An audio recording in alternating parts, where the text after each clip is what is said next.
Assalamualaikum warahmatullahi wabarakatuh. Perkenalkan, nama saya Anissa Tiara Wayasmara dari program studi Ilmu Perpustakaan kelas A. Di sini saya akan menyampaikan presentasi untuk memenuhi ujian tengah semester mata kuliah pengantar Ilmu Perpustakaan, Informasi, dan Kearsipan.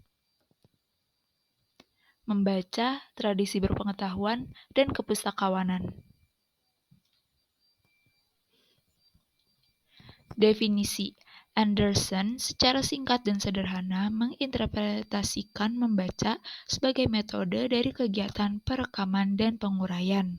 Sedangkan Finocchiaro dan Bonomo menginterpretasikan membaca sebagai metode mendapatkan dan memahami arti atau makna yang tercantum dalam bahan cetak atau tulis. Selain itu, Hittelman dalam bukunya yang berjudul Reading in a Changing World menyatakan, membaca ialah proses verbal yang saling bertaut dengan berpikir dan dengan semua kecakapan komunikasi lainnya, seperti mendengarkan, berbicara, dan menulis. Secara khusus, membaca ialah proses merekonstruksi dari pola-pola tercetak pada halaman ide dan informasi yang ditujukan oleh penulis.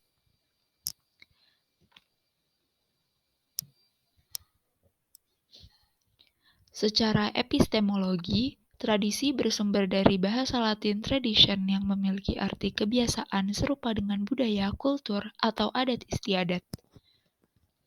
Sedangkan menurut KBBI, tradisi merupakan adat kebiasaan turun-temurun yang berasal dari nenek moyang yang masih dijalankan dalam lingkup masyarakat dan dianggap cara yang dilakukan paling baik dan benar. Selain itu, menurut Kamus Antropologi yang disusun oleh Aryono Suyono dan Aminuddin Siregar, tradisi ditafsirkan sebagai adat istiadat atau kebiasaan-kebiasaan yang berkarakter majis religius dari kehidupan suatu penduduk asli mengenai nilai-nilai budaya, norma-norma, hukum, dan aturan-aturan yang saling berkaitan. Dan sesudahnya menjadi suatu sistem atau peraturan yang sudah mantap serta meliputi segala konsep sistem budaya dari suatu kebudayaan untuk mengatur tindakan sosial. Tradisi merupakan kesinambungan, keberhasilan, perubahan, konstruksi, dan peremajaan budaya yang telah diwariskan dengan cara turun-temurun.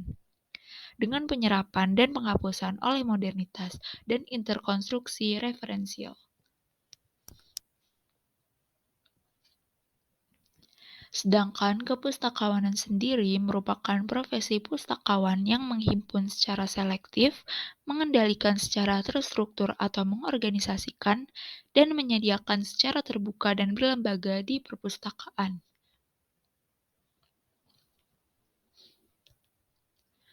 Tujuan membaca adalah untuk kesenangan pribadi, juga untuk menambah pengetahuan dan informasi. Nur Hadi juga menyatakan bahwa tujuan membaca secara khusus ialah untuk memperoleh informasi faktual, memperoleh keterangan tentang sesuatu yang khusus serta problematis, memberi penilaian terhadap karya tulis seseorang, memperoleh kenikmatan emosi, serta mengisi waktu luang. Sebaliknya, secara umum, tujuan membaca ialah memperoleh informasi, mendapatkan pemahaman, dan memperoleh kesenangan.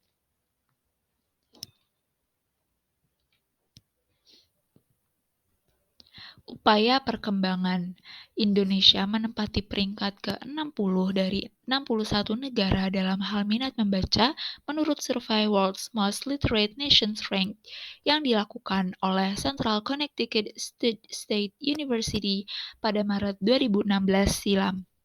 Untuk meningkatkan minat membaca, maka dibutuhkannya kesadaran dari diri masing-masing. Dengan perlahan-lahan membaca 1 atau 2 buku, lama-lama akan ketagihan untuk membaca lebih banyak buku lagi. Maka dengan itu, perlahan minat baca masyarakat Indonesia akan meningkat.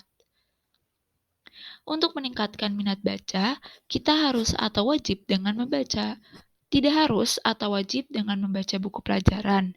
Bisa juga membaca buku fiksi seperti novel atau komik, bisa juga buku non-fiksi tentang biografi seseorang atau pengetahuan alam seperti planet-planet yang ada di dunia.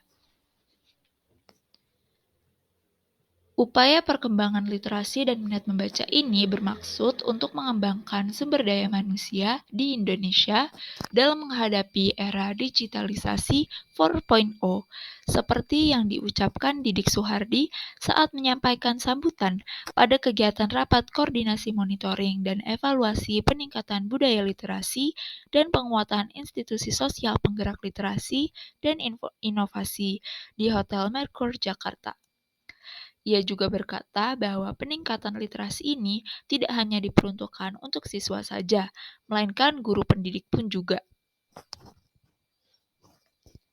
Sekarang ini banyak sekolah yang mulai melakukan literasi di pagi hari. Jadi sebelum memulai pelajaran di sekolah, mereka bebas membaca buku apapun selama 15 menit. Lalu mereka meringkasnya dan dikumpulkan ke guru yang diberi tugaskan. Kegiatan ini dilakukan setiap hari untuk meningkatkan minat baca siswa dan siswinya. Di sekolah pun telah disediakan perpustakaan untuk menunjang pendidikan siswa. Terdapat banyak macam dan jenis buku bacaan di dalamnya. Perpustakaan di sekolah bisa digunakan untuk menghabiskan waktu saat jam istirahat atau jam kelas kosong. Bisa juga digunakan untuk mengerjakan tugas. Seiring berkembangnya zaman dan teknologi, sekarang kita bisa mulai baca melalui handphone, laptop, iPad, atau perangkat lainnya tanpa repot membawa buku atau bahan cetak lainnya. Sekarang semua bisa dilakukan secara digital, bacaan apapun bisa dicari di internet. Sekarang ini juga sudah mulai banyak aplikasi yang bisa digunakan untuk membaca, mulai dari bacaan fiksi maupun non-fiksi. Tetapi di balik itu semua, masih ada hal yang harus kita perbaiki dan tingkatkan, yaitu untuk daerah-daerah terpencil di luar sana yang masih sulit untuk dijangkau.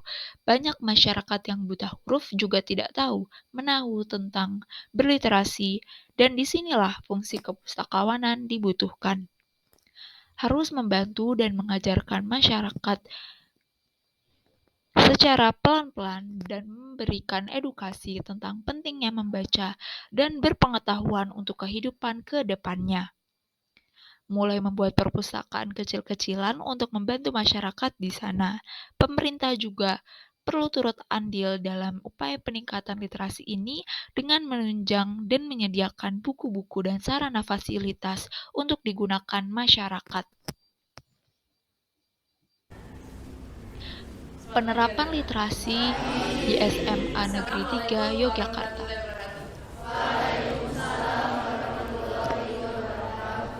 Anak-anak, mari kita segera mulai kegiatan literasi hari ini. Semangat kita adalah cinta buku, suka membaca dan gemar menulis. Silakan semua membaca buku bacaannya. Membaca dan gemar menulis. Silakan semua membaca.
Selamat pagi anak-anak.